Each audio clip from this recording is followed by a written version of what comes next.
नमस्ते दोस्तों, मैं आपका शिक्षक अनिल कुमार।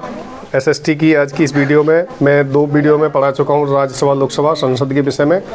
आज हम राष्ट्रपति के बारे में चर्चा करेंगे। बहुत से क्वेश्चंस राष्ट्रपति पे बनते हैं, तो आप लोग ध्यान से वीडियो देखिएगा, प्रश्नों को लिखिएगा। मैं एक एक अनुच्छेद के अनुसार उनके प्रश्नों को डिस्क्राइब करता जाऊँगा। तो अनुच्छेद 52 से 61 तक राष्ट्रपति का कार्यकाल होता है पूरा, उसकी नियुक्तियाँ, उनकी शक्तियाँ, उनकी अपॉइंटमेंट, उन पर लगाया जाने वाला महाभियोग, सारी चीज़ें इस पर हम डिस्कस करेंगे।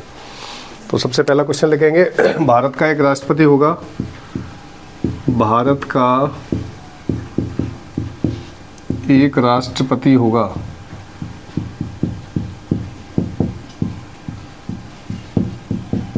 ये कहा गया है अनुच्छेद 52 में। ठीक है, 52 से शुरू हो रहा है।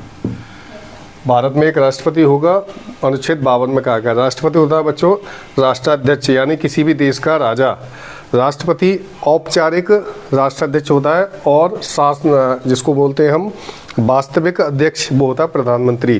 किसी भी देश की पूरी संचार प्रणाली को चलाने वाला प्रधानमंत्री होता है और देश विदेशों के संबंधों को स्थापित करने वाला राष्ट्रपति होता है। राष्ट्रपति नाम मात्र का ही राजा है।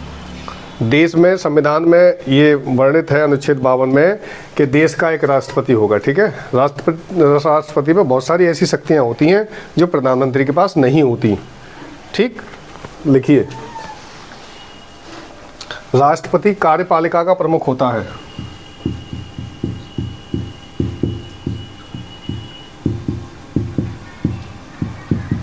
कार्यपालिका प्रमुख होता है। अब देखो कार्यपालिका क्या होती है, कार्यपालिका में क्या क्या होता है। भारत देश में जो भी कार्य किए जाते हैं वो राज्यसभा, राष्ट्रपति, उपराष्ट्रपति, प्रधानमंत्री, मंत्रिपरिषद, 4 लोगों से मिलकर कार्यपालिका बनती है। राष्ट्रपति, उपराष्ट्रपति, प्रधानमंत्री और मंत्रिपरिषद। ठीक है, इन चारों से मिलकर कार्यपालिका बनती है। ठीक है, जिसको बोलते हैं हम कार्यपालिका।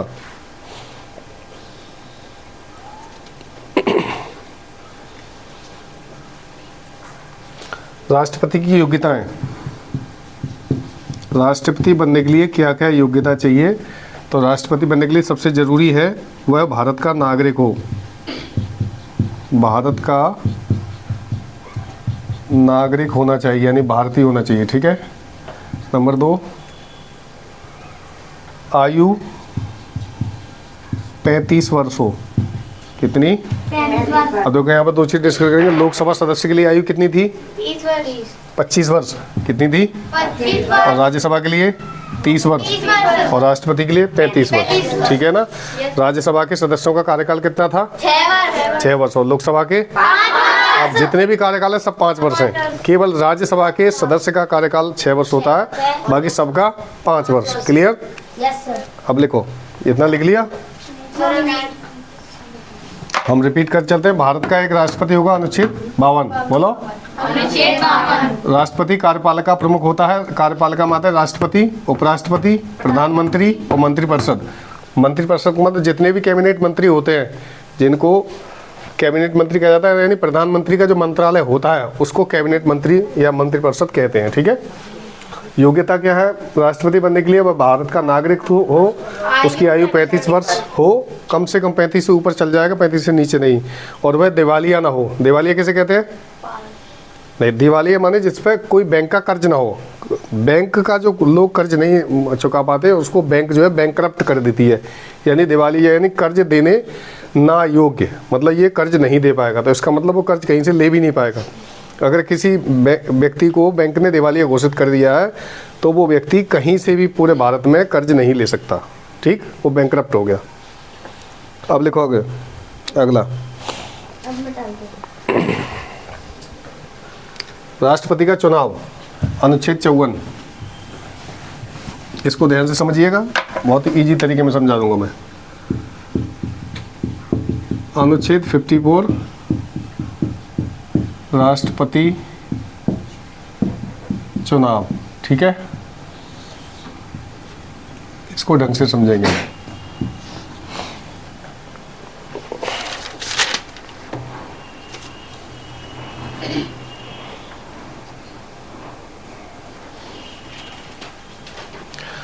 राष्ट्रपति चुनाव निर्वाचक मंडल के द्वारा होता है, निर्वाचक मंडल। ठीक है, देखो राष्ट्रपति चुनने के लिए कौन कौन वोट डालता है इसको देखना है हमें। संसद और विधानमंडल, यहाँ देखेंगे संसद और विधानमंडल। संसद के कितने अंग हैं?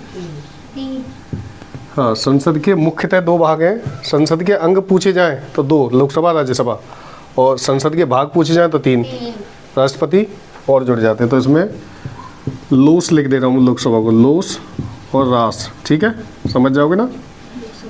विधानमंडल के दो भाग होते हैं, विधानसभा और विधान परिषद। विधान परिषद, ठीक है, यहाँ तक समझ में आ रहा है।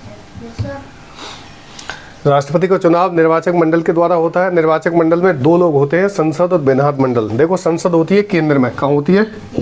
यानी भारत की राजधानी क्या है? दिल्ली। तो दिल्ली में संसद है, संसद भवन दिल्ली में ही है। विधानमंडल होता है राज्यों में, कहाँ होता है? राज्यों में। तो प्रत्येक राज्य में विधानसभा होती है, जहाँ पर चुन के जाते हैं विधायक। कौन जाता है? विधायक। विधानसभा में कौन जाता है? विधायक। और संसद में कौन जाता है? लोकसभा में कौन चुन के जाता है? कल बताया था हमने, एमपी। कौन जाता है? एमपी। क्या बोलते हैं? मेंबर ऑफ पार्लियामेंट या सांसद। ठीक है, विधानसभा में चुन के जाते हैं विधायक। कौन जाते हैं? विधायक को बोलते हैं एमएलए। क्या बोलते हैं? Member of legislative assembly. Member of legislative assembly विधायक को बोलते हैं अंग्रेजी में।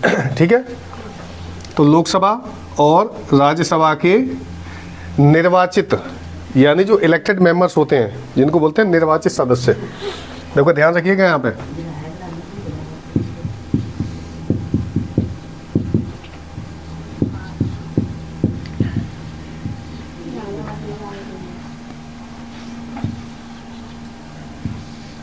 देखो यहाँ क्या चीज समझने की है। राष्ट्रपति के चुनाव में निर्वाचक मंडल शामिल होगा। निर्वाचक मंडल में दो लोग होंगे, दो संस्थाएं होंगी, एक तो संसद और एक विधानमंडल। ठीक है, संसद के दो भाग आपको पता ही है, विधानमंडल के दो भाग, विधानसभा और विधान परिषद। इसमें विधान परिषद हिस्सा नहीं लेती है। ठीक है, ये हिस्सा नहीं लेती क्योंकि विधान परिषद केवल अभी तक 6 राज्यों में है, 6 राज्यों में। ठीक है, तो जब 6 राज्यों में, उसे बाद में बता देंगे। विधान परिषद 6 राज्यों में है, तो जब 6 राज्य के लोग ही हिस्सा ले पाएंगे तो बाकी राज्य बुरा मान जाएंगे। इसलिए विधानसभा के लोग, विधान परिषद के लोग राष्ट्रपति चुनाव में हिस्सा नहीं लेते हैं। तो अब 3 लोग रह गए, लोकसभा के सदस्य, राज्यसभा के सदस्य और विधानसभा के सदस्य। ठीक है, लोकसभा, राज्यसभा और विधानसभा। लोकसभा में एमपी होते हैं, राज्यसभा में राज्यसभा सदस्य होते हैं, जिनमें से कितनी सीटें होती है राज्यसभा की? 245 में से राष्ट्रपति कितने मनोनीत करता है?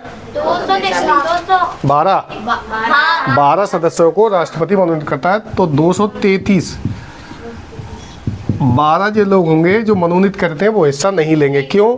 कि राष्ट्रपति ने तो इन्हें चुना अपने मन से, और फिर यही राष्ट्रपति को चुन ले। तो और यहाँ लिखा गया निर्वाचित सदस्य, यानी जो जनता के द्वारा चुन के आए हो, जो चुनाव जीत कर आए हो। एमपी कहाँ से पहुँचते हैं? जनता के द्वारा। किसके द्वारा? जनता के द्वारा। जनता वोट डालती तब। विधायक कैसे पहुँचते हैं? जनता के द्वारा। तो ये सब इलेक्टेड हो गए, ये सब यानी निर्वाचित हो गए। और इसमें 233 जो होते हैं जो राज्यों से ली जाती है, यह पढ़ाया था हमने, भूल गए तुमने, रिपीट नहीं किया है। 233 सदस्य जो थे जो विभिन्न राज्य और संघशासित प्रदेशों से लिए जाते थे, जिसमें से 225 राज्यों से और 8 संघशासित प्रदेशों से, जिसमें 3, 4, 1, दिल्ली से 3, जम्मू कश्मीर से 4 और पौंडीचेरी से 1। ठीक है, तो अब देखो कन्फ्यूज मत होना, मत घूम जाओ कि ये क्या क्या हो रहा है। दोबारा रिपीट कर देता हूँ मैं। राष्ट्रपति चुनाव में निर्वाचक मंडल हिस्सा लेता है, जिसमें मुख्य रूप से लोकसभा, राज्यसभा और विधानसभा। ठीक है, विधानसभाएं होती हैं राज्यों में। कहाँ होती हैं? राज्यों में। हमारे पास कितनी विधानसभाएं हैं? कितने राज्य हैं? 28। लेकिन विधानसभाएं 28 नहीं है, नहीं 80 तो लोकसभा की सीटें हैं। विधानसभा एग्जैक्ट आंकड़ा मुझे याद नहीं, 20 से ज़्यादा होंगी, 20 या 22। क्यों? कि जितने भी पूर्वोत्तर राज्य हैं, नॉर्थ ईस्ट स्टेट, कुछ राज्यों की विधानसभा इकट्ठी है या एक है। या फिर हो सकता है कि मैं इस डाटा को क्लियर नहीं बता रहा, एग्जैक्ट नंबर नहीं पता मुझे, तो विधानसभा, लोकसभा और राज्यसभा के निर्वाचित सदस्य जो होते हैं वो राष्ट्रपति चुनने के लिए वोट डालते हैं। क्लियर हो गया? इसके द्वारा इनका चुनाव होता है। और चुनाव में होता क्या है?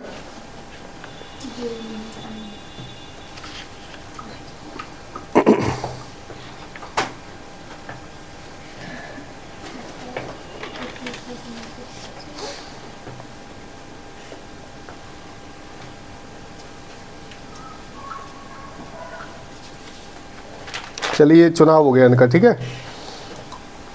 अब हम अनुच्छेद 55 पे चलेंगे। ये क्लियर हो गया? इसमें कोई डाउट तो नहीं है? अगर ये पूछा जाए अनुच्छेद 54 में क्या है तो आप क्या बताएंगे? राष्ट्रपति का चुनाव, ठीक है। अनुच्छेद 52 में क्या था? भारत का एक राष्ट्रपति होगा, ठीक है। और उसके बाद आता अनुच्छेद 55, डालिए।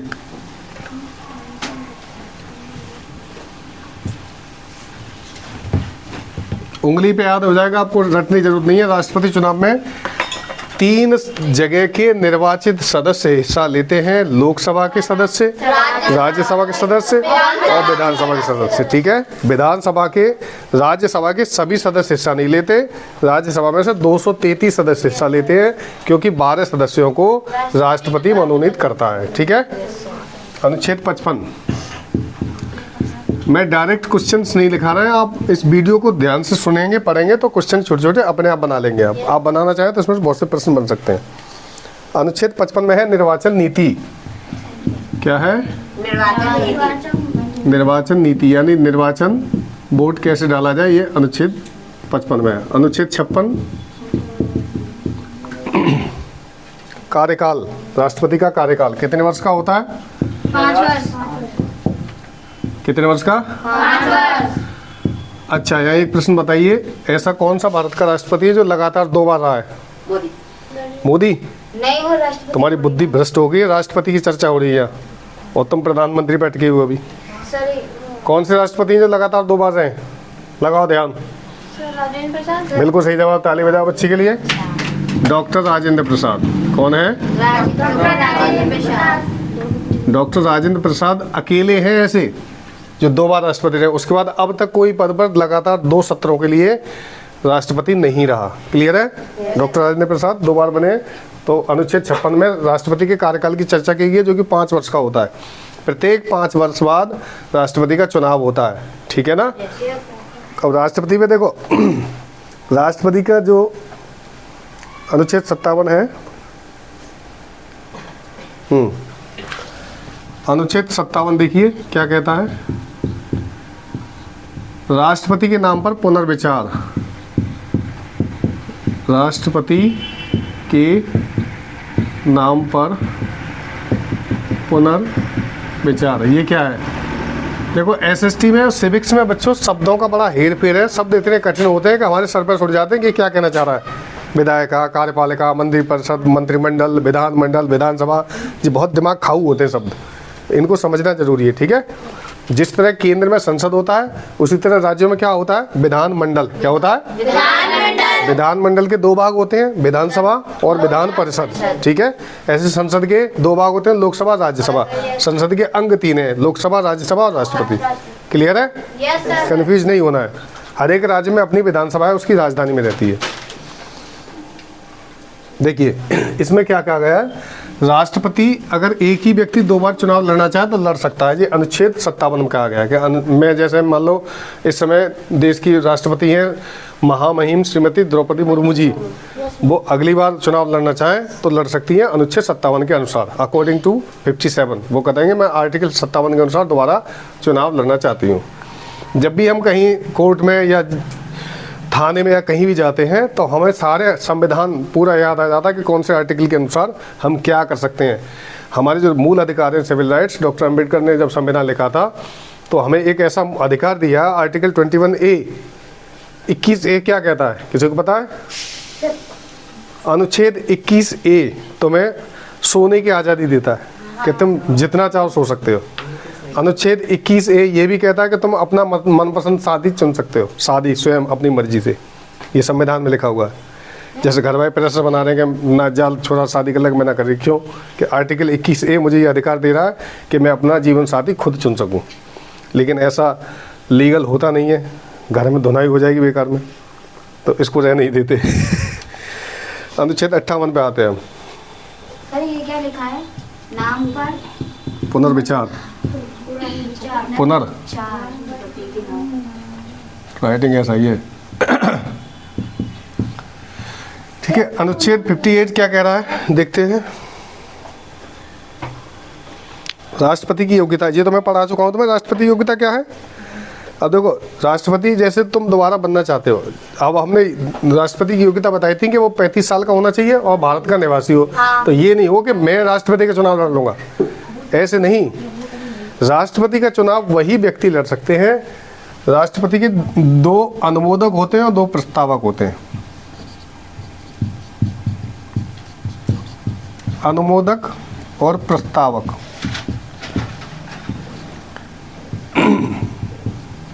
राष्ट्रपति का पर्चा भरने के लिए, यानी चुनाव लड़ने के लिए, ठीक है। 50% अनुमोदक और 50% प्रस्तावक। ये सदस्य वही होते हैं 3। कौन कौन सी जगह के होंगे? लोकसभा, राज्यसभा और विधानसभा। उनमें से 50% लोग, 50% जो अनुमोदक होंगे वो नाम ले देंगे कि साहब ये है कि हम ये कह रहे हैं कि जे मुस्कान राष्ट्रपति बन सकती हैं, ठीक है। अब 50% ने तो मुंह से कह दिया, 50% लिखित में देंगे प्रस्तावक नाम, राइटिंग में, कि हम मुस्कान को हमने देश का राष्ट्रपति बनाना चाहते हैं, ये लिखित में, ठीक है, माना कि। तो तभी वो व्यक्ति पर्चा भर सकता है। ऐसा नहीं कि कोई भी संसद में उठा के पर्चा भर दो। जब तक 50% व्यक्ति एग्री नहीं होंगे सदस्य, तब तक वो पर्चा दाखिल नहीं कर सकता। तो कम से कम 50% लोगों को अपने पक्ष में करना होगा, ठीक है। अनुच्छेद 58 हो गया। अनुच्छेद 58 में भारत राष्ट्रपति की योग्यता है, जो मैं पहले बता चुका हूँ। योग्यता में क्या है? आयु 35 वर्ष हो, दिवालिया ना हो, भारत का नागरिक हो, ठीक है, और लाभ के पद पर ना हो। एक बात और लिख लेना, अनुच्छेद 58 में योग्यता राष्ट्रपति की, इसमें एक पॉइंट होगा, लाभ का पद ना होना चाहिए। लाभ का पद, या लाभ का पद क्या होता है? किसी भी सरकारी नौकरी पर रहने वाला व्यक्ति राष्ट्रपति पद की दावेदार नहीं रखता, ठीक है। 59 में आ जाओ, अनुच्छेद 59, आर्टिकल 59।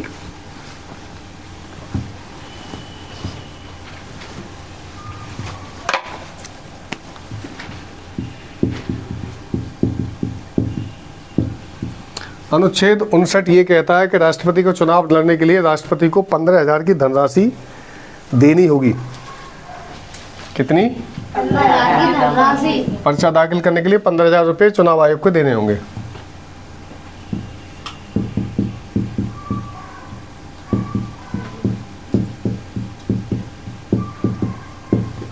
और वह दिवालिया ना हो। दिवालिया का क्या मतलब था?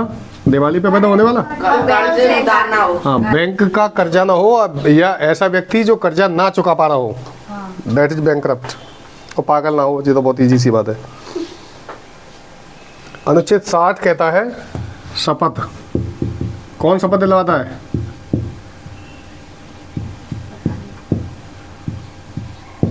राष्ट्रपति को शपथ दिलवाते हैं CJI, chief justice of supreme court. इनको शपथ दिलवाते हैं उच्चतम न्यायालय के मुख्य न्यायाधीश, ठीक है। ये शपथ दिलवाते हैं किसको? राष्ट्रपति को। इसको अंग्रेजी में बोलते हैं CJI, CJI। इस समय BR गवई हैं। कौन है? इन पर एक व्यक्ति ने जूता उछाला है। कुछ दिन पहले ये चर्चा में चल रहा है बिंदु के CJI पर जूता फेंकने की कोशिश की थी, कोई बात हो गई थी, ठीक है। तो उच्चतम न्यायालय के मुख्य न्यायाधीश, मुख्य न्यायाधीश का मतलब 26-25 जज होते हैं। सुप्रीम कोर्ट ऑफ इंडिया में 26वां जज होता है CJI। 25 जज उनके नीचे बैठते हैं बेंच में, और ऊपर बैठते हैं CJI, मुख्य न्यायाधीश। और इनकी वैल्यू राष्ट्रपति के समकक्षी होती है। जब राष्ट्रपति को शपथ दिलवा रहे हैं तो राष्ट्रपति के बराबर ही हो गए। राष्ट्रपति इनको शपथ दिलवाते हैं, ये राष्ट्रपति को शपथ दिलवाते हैं, राष्ट्रपति इनको इस्तीफा देते हैं, ये राष्ट्रपति को इस्तीफा देते हैं, क्योंकि दोनों बराबर रंग के हैं। जैसे मान लो 2 डीएम है, मैं भी डीएम तुम भी डीएम, मैं तुम्हें शपथ दिला दूंगा तो मुझे शपथ दिला दो। ये सर्वोच्च पद होता है भारत का। अगर सर्वोच्च पद पूछा जाए तो राष्ट्रपति है, और अगर उसके समकक्ष पूछा जाए तो सीजेआई है, चीफ जस्टिस ऑफ इंडिया। समकक्ष माने सेम रैंक के, ठीक है। अनुच्छेद 60 हो गया। अगर देखो किसी कारणवश सीजेआई उस समय देश में नहीं है जब राष्ट्रपति शपथ ले रहे हैं, तब कौन दिलवाएगा? तो उच्चतम न्यायालय का वरिष्ठ न्यायाधीश, यानी जो सीनियर होगा। जैसे 25 थे, 26 में जज कहीं घूमने चले गए, छुट्टी पे चले गए, तो उन 25 में जो सबसे सीनियर होगा, वरिष्ठतम, वरिष्ठ और कनिष्ठ जानते हो? जूनियर और सीनियर। जूनियर माने कनिष्ठ और वरिष्ठ माने सीनियर। जैसे हमारे विद्यालय में सबसे सीनियर सुनीता मैडम है, तो उसको बोलेंगे वरिष्ठतम। तो उस समय अगर सीजीआई पद पे नहीं है या किसी वक्त छुट्टी पे गए हैं तो उनको शपथ दिलाएंगे वरिष्ठतम न्यायाधीश उच्चतम न्यायालय के। अब इसको समझते हो? उच्च न्यायालय, उच्चतम न्यायालय। उच्चतम न्यायालय दिल्ली में है, यानी सुप्रीम कोर्ट ऑफ इंडिया, और उनको बड़ी इज्जत से हम पुकारते हैं माननीय उच्चतम न्यायालय, डायरेक्ट नाम नहीं ले सकते। तो उच्चतम न्यायालय जो है, ये अगर जो डिसीजन दे दे, कोई भी निर्णय दे दिया, तो इसको कोई चैलेंज नहीं कर सकता, ये अंतिम निर्णय है। सबसे पहली शुरुआत होती है जिला और सत्र न्यायालय, यानी डिस्ट्रिक्ट कोर्ट होते हैं। हर जिले पे एक कोर्ट होता है, उसको बोलते हैं डिस्ट्रिक्ट कोर्ट। फिर हर एक राज्य में कोर्ट होता है, उसे बोलते हैं उच्च न्यायालय। क्या बोलते हैं? उच्च न्यायालय। हर राज्य में होता है। इनकी संख्या हर एक राज्य में नहीं उच्च न्यायालय, लगभग 20 या 21 है। उसके बाद आता है उच्चतम न्यायालय, यानी हाईएस्ट, हाईएस्ट कहें या सुप्रीम कहें, सुप्रीम माने सबसे बड़ा। तो उच्चतम न्यायालय में 26 जज बैठते हैं टोटल। 26वां जज होता है CJI, chief justice of India, और 25 कनिष्ठ जज होते हैं, लेकिन वो सादा जूनियर नहीं है। और देखो बच्चों, जज पे इतनी पावर होती है कि जज को कभी भी हथकड़ी नहीं लगाई जा सकती। अगर जज पे कोई केस चल रहा है, अगर कोई भी उस पर मुकदमा निकल आया, तो इज्जत से ले जाएंगे उन्हें जेल भी, क्योंकि वो लॉर्ड है, माई लॉर्ड। सुना है तुमने? फिल्मों में देखते होगे तुम, जब कोर्ट की कार्रवाई दिखाई जाए तो my lord, my lord, my majesty ऐसे करके बोलते हैं। तो वो लॉर्ड ही हैं। क्यों? हाँ, पता है क्यों उन्हें भगवान की संज्ञा दी जाती है? क्योंकि वो अपनी कलम से किसी को भी मृत्यु और किसी को भी क्षमा दे सकते हैं। हो सकता है इस पे जो सामने वाला मुवक्किल खड़ा है या गुनहगार खड़ा है, उस पर केस फाइनल हो जाए, और या उस पर मतलब जो एलिगेशन लगाए वो साबित हो जाए, तो ना to be hang till death, जाओ, तुम्हें सजाए मौत दी जाती है, दफ़ा 302 के तहत, और फिर उसको कोई बदल नहीं सकता। 302 कैसे होता है? धाराएं होती हैं, धाराएं, BNS, भारतीय न्याय संहिता, पहले होता है ये, इसका नाम बदल दिया है BNS का, ठीक है। तो हम 60 तक पहुंच गए। Yes sir. राष्ट्रपति की शपथ। अब आया 61। अब देखो राष्ट्रपति चुन तो गया, इनको हटाने की प्रक्रिया क्या है? हो सकता है राष्ट्रपति अपनी मनमानी करे देश में, तो उन पर लगाया जाता महाभियोग। क्या लगाया जाता है? महाभियोग। देखो राष्ट्रपति का जो इल्जाम है, अभियोग माने किसी पे इल्जाम लगाना, तो राष्ट्रपति देखो कितना ऊंचा पद है, उसको भी हम महा लगा के कह रहे हैं, महाभियोग, यानी महान व्यक्ति पे लगाया जाने वाला अभियोग। तो महाभियोग के द्वारा किसी भी देश के राष्ट्रपति को हटाया जा सकता है। अब लगाया क्यों जाएगा?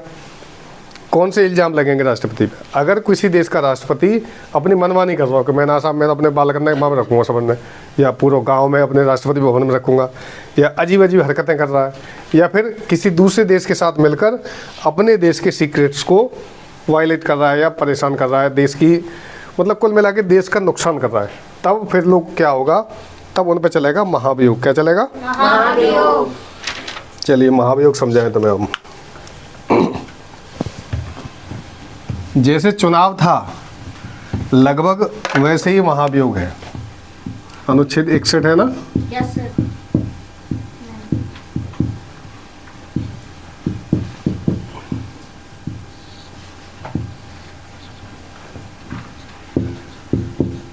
लोस और लोकसभा और राज्यसभा, ठीक है, ये दोनों मिलकर इनकी खिंचाई करेंगे राष्ट्रपति जी की।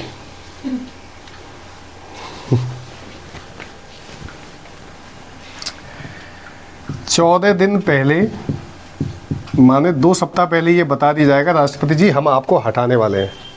कि क्यों? कि बता देंगे क्यों। राष्ट्रपति को सूचना देनी पड़ेगी लिखित में कि हम आपके पास महाभियोग लगाना चाह रहे हैं, आप बचना चाहें तो बच लें। अब लोकसभा के सदस्य और राज्यसभा के सदस्य, ठीक है, ये दोनों मिलकर 1/4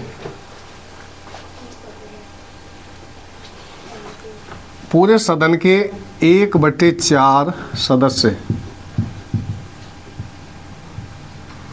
जाकर राष्ट्रपति को बोलेंगे कि हम तुम पे महाभियोग लगाना चाहते हैं 14 दिन पहले, ठीक है। 2/3 लोकसभा के और 2/3 राज्यसभा के। जब ये 2/3 लोग उसके पक्ष में हो जाएंगे, ठीक है, राष्ट्रपति के विपक्ष में, तब राष्ट्रपति पर महाभियोग लग जाएगा और उनको पद से हटा दिया जाएगा, ठीक है ना। और 1/4 यानी 25% लोग इल्जाम लगाएंगे। 25% लोगों के हस्ताक्षर होंगे। 2/3 समझ रहे हो तुम?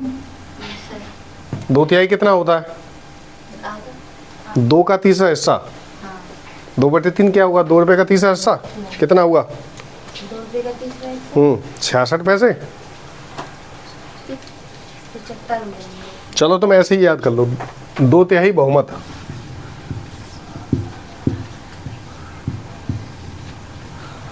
पूरे सदन के 25% लोगों के हस्ताक्षर होंगे महाभियोग पर और 2/3 बहुमत होना चाहिए। यानी जितनी भी सीटें हैं, लोकसभा में कितनी सीटें हैं? 543 पर चुनाव होता है, ठीक है। राज्यसभा में 245। इन दोनों का जोड़कर 2/3 बहुमत होना चाहिए। इन दोनों को जोड़ के 2/3 कर लेंगे। उतने लोग जब राष्ट्रपति के विरोध में होंगे तब जाकर राष्ट्रपति पर महाभियोग लगेगा और फिर राष्ट्रपति को अपने पद से हटा दिया जाएगा, ठीक है।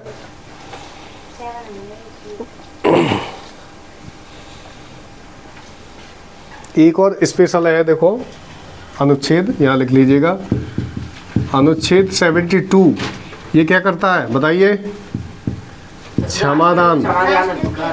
राष्ट्रपति को क्षमादान का अधिकार है अनुच्छेद 72 के अनुसार। अगर ये प्रश्न आ जाए कि राष्ट्रपति कौन से आर्टिकल के अनुसार किसी व्यक्ति की क्षमा मतलब माफ़ी माफ़ कर सकते हैं, वो सज़ा माफ़ कर सकते हैं, तो वो है आर्टिकल 72। देखो राष्ट्रपति होने के अपने फायदे भी हैं। राष्ट्रपति को कभी गिरफ्तार नहीं किया जाता, नेवर।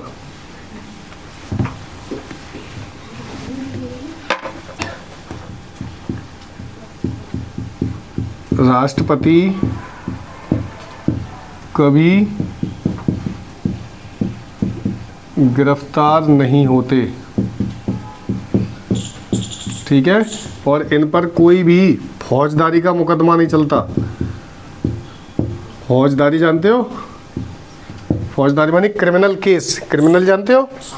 कोई क्राइम कर देता है तो अगर राष्ट्रपति क्राइम कर भी दे, फौजदारी का मुकदमा नहीं चलता, ठीक है। इसको क्रिमिनल समझ लो, CRI।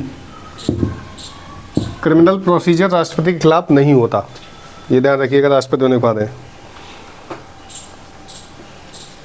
अब देखो राष्ट्रीय आपातकाल, राष्ट्रपति शासन, राष्ट्रीय आपातकाल, आर्टिकल याद रखना,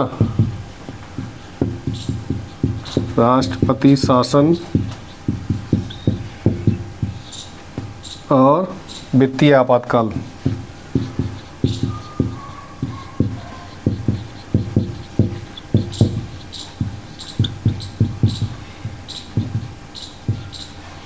ठीक, आर्टिकल 352, 56, 60, 352, 356 और 360, इनके अनुसार ये चीज़ें लगाई जाती हैं। होता क्या है देखो, ये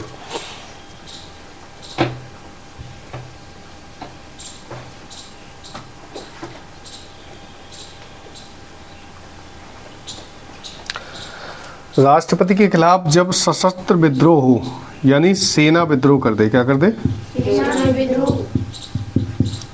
तो लगेगा राष्ट्रीय आपातकाल। क्या लगेगा? कौन से आर्टिकल से? अनुच्छेद 72, 52, 352, कितना? 352। आर्टिकल 352 के अनुसार राष्ट्रीय आपातकाल लगेगा कब? जब राष्ट्रपति के खिलाफ सेना विद्रोह कर दे। ठीक है। राष्ट्रपति शासन कब लगेगा? जब किसी राज्य में विधानसभा भंग हो जाए। क्या हो जाए?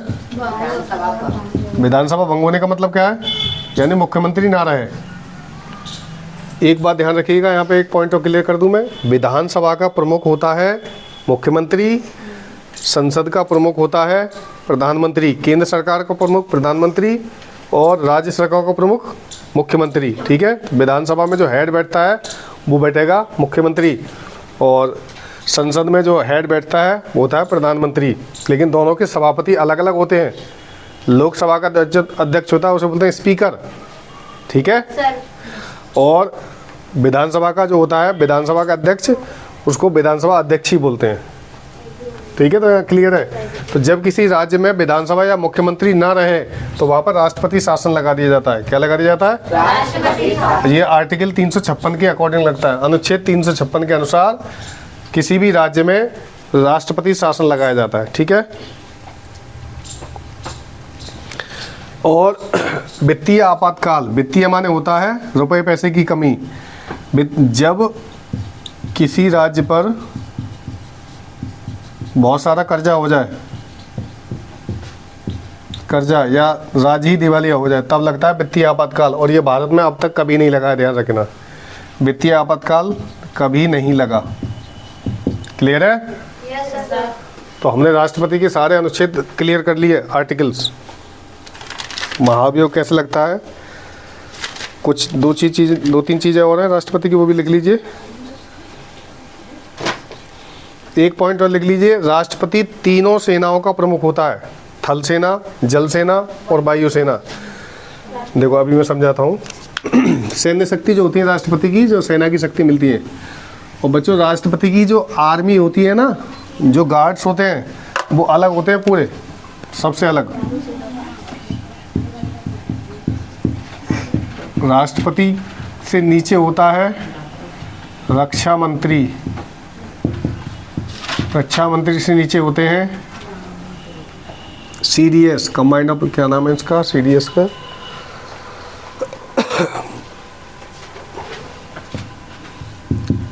CDS combined of defence services.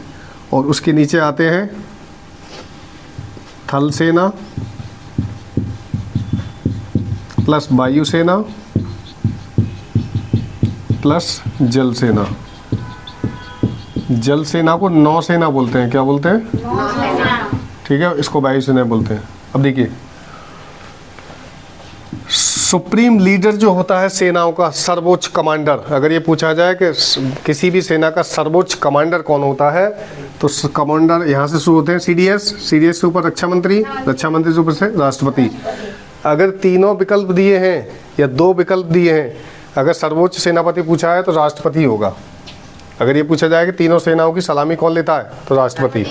राष्ट्रपति नहीं है तो रक्षा मंत्री, रक्षा मंत्री नहीं है तो CDS, combined of defence services. Clear है? Yes sir. समझ गए? Yes sir.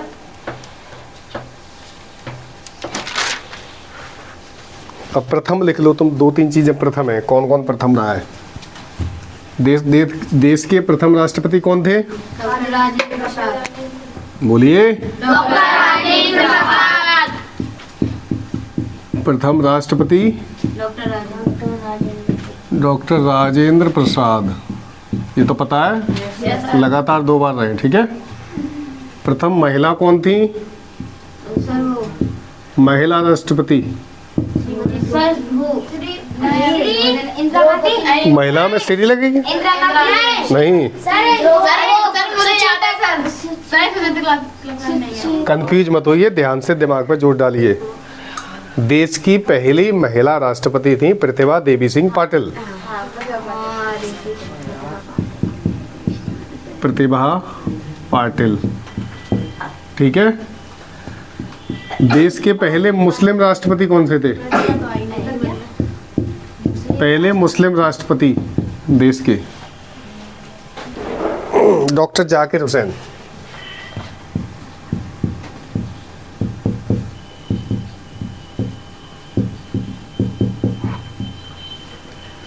निर्विरोध चुने जाने वाले राष्ट्रपति, सर इसका अर्थ क्या है? बिना किसी विरोध के, किसी ने वोट ही नहीं डाले थे हमारे तरफ से जी राष्ट्रपति है, सबने बहुमत दे दिया कि जी राष्ट्रपति, उसे बोलते हैं निर्विरोध।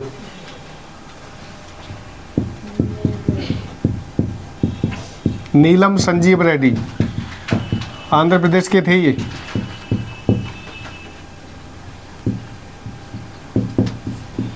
छह भाषाओं के ज्ञाता थे नीलम संजीव रेड्डी आंध्र प्रदेश के। और कौन से राष्ट्रपति की राष्ट्रपति कार्यकाल में ही मृत्यु हुई थी?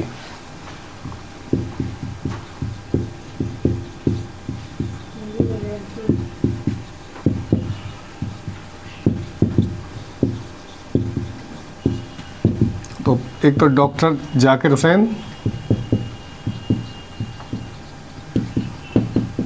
और दूसरे फखरुद्दीन अली अहमद, FA अहमद, फखरुद्दीन अली अहमद। ठीक है, ये कुछ महत्वपूर्ण और इम्पोर्टेंट, और बात तो एक ही है, महत्वपूर्ण इम्पोर्टेंट।